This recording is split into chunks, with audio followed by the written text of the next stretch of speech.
It's year XXX, day 15th, month it's June, and the time, what the time is, well, some would say the time is exactly 2 o'clock in the morning, but that's false.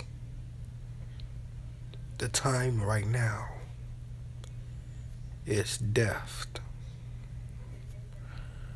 As we start this story of the Blood Road,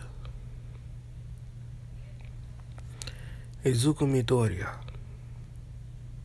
is currently walking through back alleys, wondering where is his next target, as he hears over his earpiece, Izuku-chan.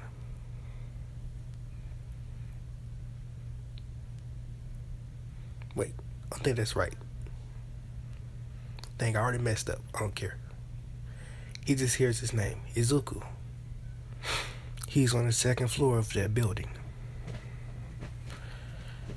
Now, we are currently in Japan.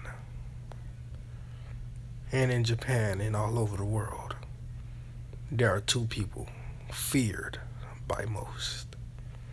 Two assassins, Izuku Midoriya and Himaki Toga. As Izuku says, "Thank you." As he starts to walk, he sees the building, so he goes on the opposite of that building. He goes into a room perpendicular to the room that he needs to see his target in, as he sets up camp, pulling a table to a window, pulling out a device inside of his jacket pocket, putting on the window as it extends and a small blade comes out, poking into the window and cutting a huge hole in it. Izuku pulls the thing back before it can fall out and not cause a commotion. He then brings out a sniper. He then puts down the folds or the stabilizers so he can have a stable shot. He then gets onto the table, pulls out a clip of sniper bullets, armor piercing. He loads the sniper. He puts a bullet into the chamber. As he's looking through his scope, he sees his target.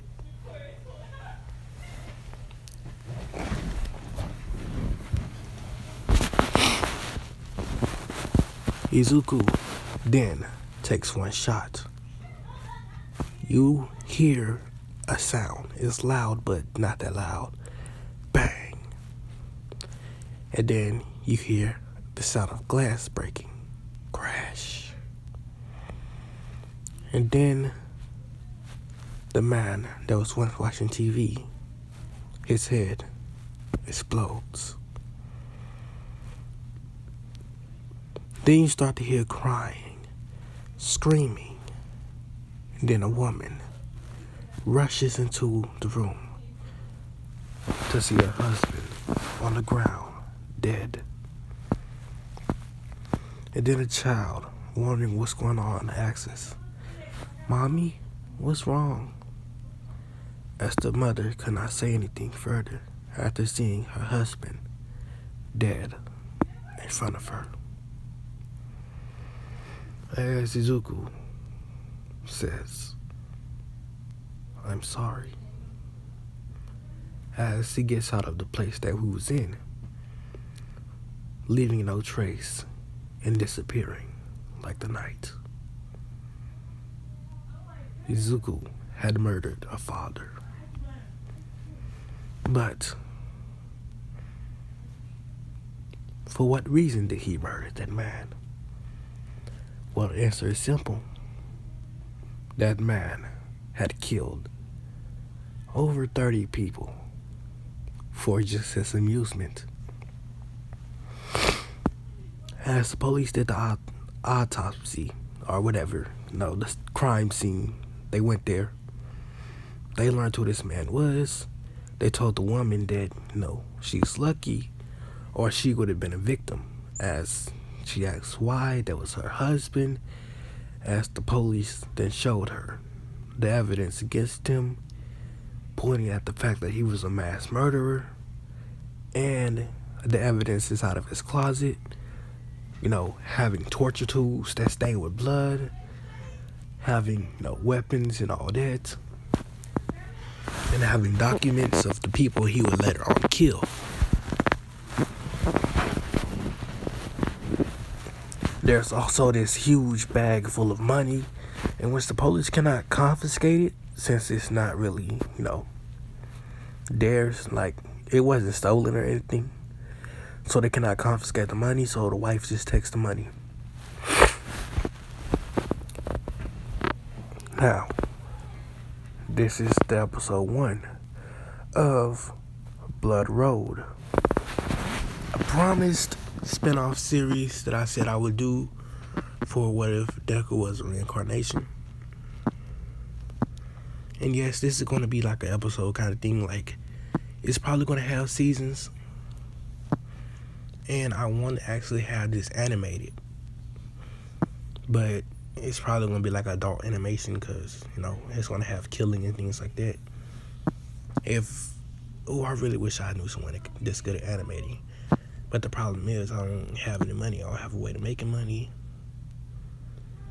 And I don't know how to basically do something like that. So I can't really have anyone do this. So I can't spend money on it. So I can't pay them. But that's the huge thing. I have to pay someone if they doing something like that. So let's keep going with this story. Now, we flash forward a week later. As Izuku Midoriya and Himeki Toga are just, going from building to building after doing a successful assassination down in America. American heroes are basically chasing after them. So with the top-ranking heroes of America, aside from the number one hero in America, seeing as he's not in their current area, and they are currently in New York, and the number one hero in America is currently in DC.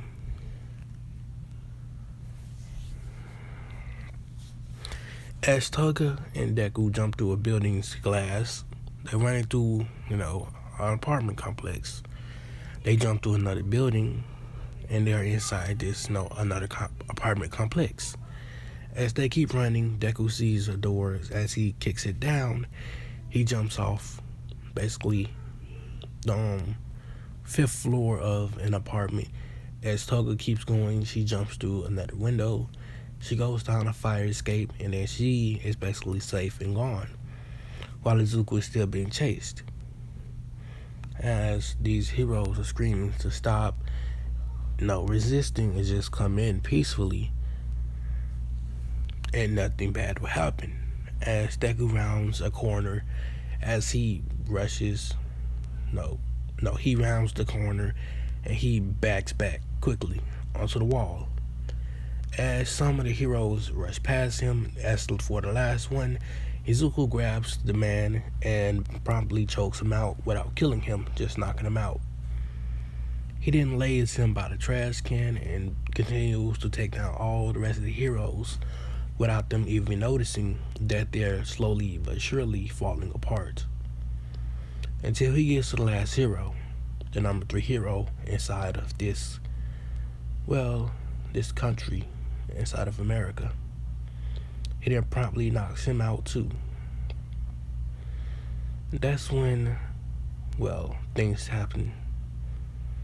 As lights suddenly start to flicker on around Deku. Let me try this. Feeling that something is wrong, he quickly, and I mean quickly, shoots all the lights out.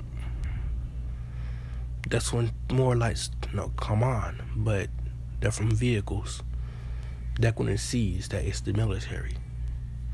As they say, Izuku Midoriya, we have you surrounded. Wait, no, they wouldn't say Mizuki Midoriya because they would know who he really is. Well, they know who he really is. Like, well, yeah, they would. Because he has a public identity, but no one can actually stop him anyway. Yeah, they would say, Izuku Midoriya, please give up, your efforts of trying to escape. You would never outrun the U.S. military.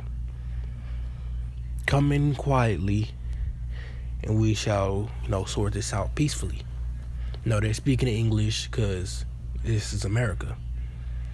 Don't catch you slipping now. I just had to say it. Oh yeah, I'm gonna tell this now. If anyone else is thinking about coming to America, don't come here. Like, it might be a good place, like, to live and all that, but America is not as great as you think. Other places not as great as you think either. You might think the place you're living in is great, but it's not. Every place has a huge and worse history than what you think it has. The world has a huge and dark secret hiding behind it. I know. Everything has a secret. I have secrets. My mother has secrets. My father has secrets. My sisters have secrets. My cousins have secrets. Everyone in this world has secrets. Some darker than others. Some that's just secrets that they cannot tell their family because it might hurt them. Some, well, secrets are secrets. And you can't tell anyone. That's why I keep my secrets. So, what Izuku would do is thinking that there's only one way out of here. And he thinks, and that's by going down. As Izuku pulls out what the cops think is, army thing is grenade, he pulls the pin, drops it to his feet, but then suddenly smoke comes out. They think, no, it's basically being smoke grenade. Yeah. And then he on both sides of him, that Alloway's on, it's not no four-way, like there's four sides to it. No, it's just one direction. There's only one exit and one entrance. As he throws two flashbangs in either side, and he sees the manhole cover that he saw before, he rushes, he takes it off, he climbs down there and puts it back on. The flashbangs went off before this time, flashbanging everyone that's inside the U.S. military, as Deku slides down the pole and he keeps running through the sewers. He later comes up to the place where he thinks he's safe, as he sees that no one's around, as he gets away. Him and Toga then regroup, and then they get away scot-free. Now, let's switch POVs. Izumi Midoriya. Class 2A. Yes, this is in the future. Class 2A. It's been about a year now since her brother has left Japan. No, not Japan. It's been about a year, ever since her and her brother, started talking and stuff like that. And all the events that happened last year, everything seems to be going, fine-ish. But there's a problem. There seems to be a new supervillain on the rise that my brother told me about, by the name of Black Might. This man is said to have immeasurable power, but that's not how my brother sees it. He's nowhere near as strong as All Might, as what my brother says. But he is smarter than All Might. His strength might not be there yet, but left unchecked, he could be something dangerous.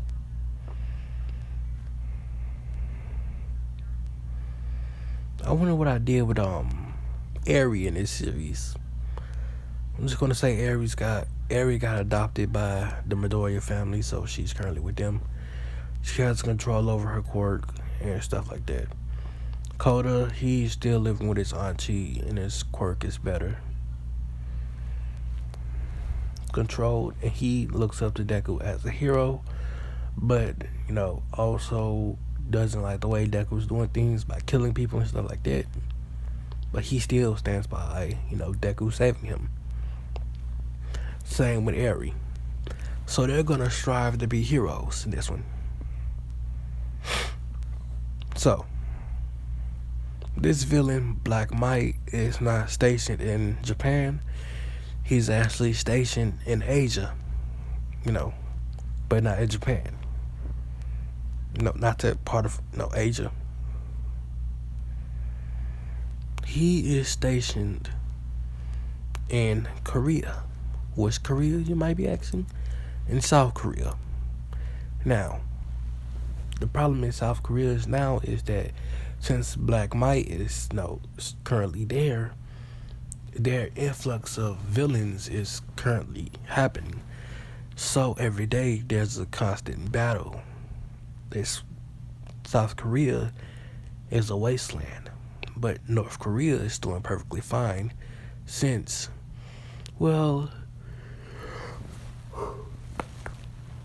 you have to get over the border, and the walls there are pretty large and pretty durable. And then there's another problem: quirked tigers. Since Koreans still did not go to the wall to try to escape to go to either side, the tigers that lived in that patch along the wall have gained quirks with immeasurable power. Fire, ice, water, lightning, earth, air, plasma, lava, everything you can think of. Strength, speed, flight, sound, all of that the tigers have. It's just a deadly place. But this is a deadly world where an assassin can kill you from all the way from across the town. So I wouldn't put it past it to have tigers that's deadly either. So we flash back over to Izuku. A month has passed since he had that run-in with the U.S. Army.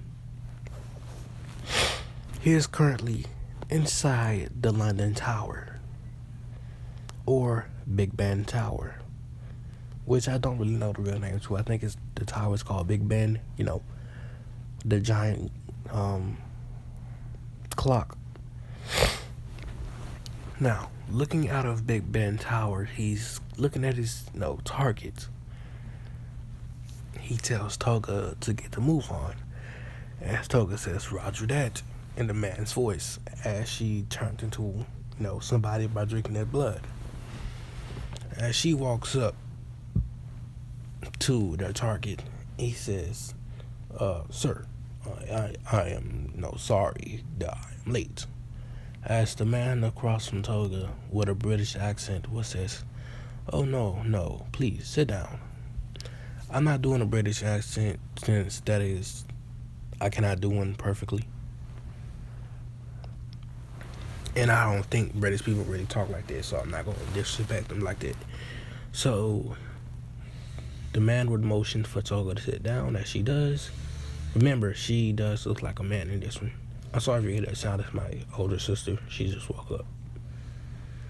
As Toga sits down, the man then explains what's happening and the deal.